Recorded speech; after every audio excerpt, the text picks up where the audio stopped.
Gabi ng Misteryo. Si Miss Marie Chris ng Voiceless Whispers. Miss Marie Chris, magandang gabi sa iyo. Welcome sa ating program, Gabi ng Misteryo. Hello. Good evening sa lahat ng Yan.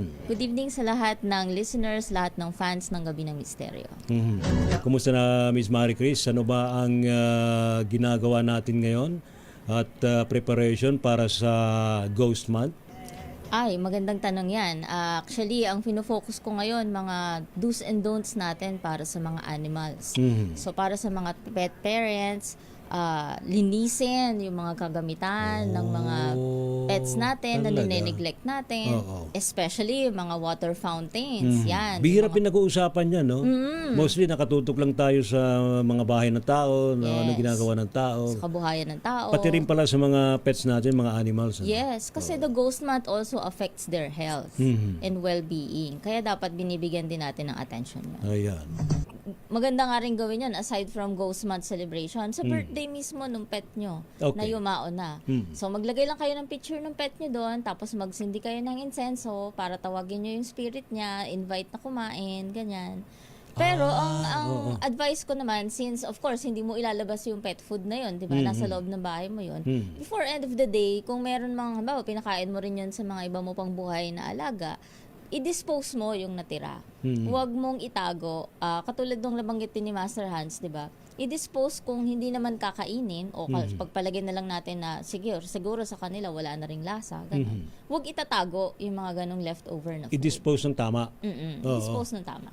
Biodegradable. Yes. Ayun, So, may mga pagkakataon ba na pwedeng kausapin din yung mga departed na mga alagang meow-meow sa kaaw-aw? Yes, oo, definitely. Actually, yun ang ginagawa ko ngayon sa Voiceless Whispers.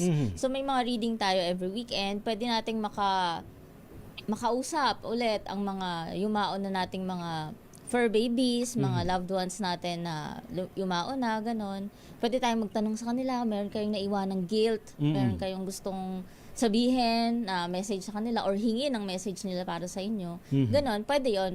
Of course, pwede rin sa mga buhay na animals. Pero hindi rin ito naglilimit sa sa aso, sa kapusa, kundi sa iba pang mga alagang hayop din tulad ng kuneho, Yes, ng pati ba ahas pwede. Oo.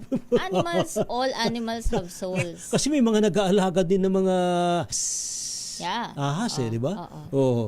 Saka yung mga bayawak, ano? Yes, pwedeng-pwede yan, oo. Talaga, Basta mga bird, ha? even insects actually, we can talk to insects. Oh, Yes. napag-aaralan ba yun, yung animal communication? Yes, oo. Napag-aaralan yan. Wow. Lahat Pero naman ng- pero technically, normally ang mga animals, meron din silang telepathic Pwede Yes. sila makipag-communicate sa atin telepathically. Yes, Oo. oo. Like, kung minsan, di ba, meron pagkakataon na meron kayong gustong itanong sa alaga nyo. O for example, gusto nyo, ano bang gusto mong kainin ngayon? Di ba, minsan, makukuha mo yung gusto niyang kainin na parang alam mo na, hindi, ito ang gusto niya. Ito ang mas prefer niya today. Kasi yon telepathic communication yon Ayun. between the pet owner and the pet itself. Aba, very interesting. So, we are talking here not only those departed souls ng ating mga pamilya, mga yumao, mga kaanak, kundi pati na rin yung mga departed na mga alaga nating mga pets. Animal souls are more pure. So they have less sins. So hindi yung karaniwan na attached sila sa physical plane. Yes, that's correct. Oo. Sila kasi when they pass on, like when they die, hindi sila nagkakaroon ng unfinished business. They choose to stay, halimbawa, malapit sa owner nila because maybe yung owner nila may sakit na gusto nilang suportahan, pero hindi dahil meron silang unfinished business. So ako, ang mapapayo ko sa mga pet owners na meron na ring mga namatayan ng ibang animals, no? Kapag sila ang nagdadasal, wherever they are, halimbawa sa simbahan or sa bahay, when they're praying and meditating sa altar nila, Oo. they can put pictures of their past animals na namatay na. Talaga. But it's not really para mag-alay ng prayer for them. Kasi it doesn't work like that for animals. Ayun. So, yung mga living animals naman, maganda, samahan nila yung owners nila habang nagme-meditate. Kasi tama si Master Hans, no, yun talaga yung essence ng Ghost Month. to slow down. Kasi gusto kong banggitin din, na ghost month kasi is full of yin energy. So, it's more about rest. Taking a break, slowing down, yung past phase ng buhay, gano'n. And it's the same for the animals. Kailangan din nila ng slow down. So, kaya parang feeling natin na nagiging bad yung ghost month. Yes. Because the yin energy is so thick. Kaya nga 'di ba sinasabi, huwag kang mag-change ng career, huwag kang magpakasal, huwag kang mag-business ngayong ghost month. No major decisions. No major decisions kasi major decisions require yang energy.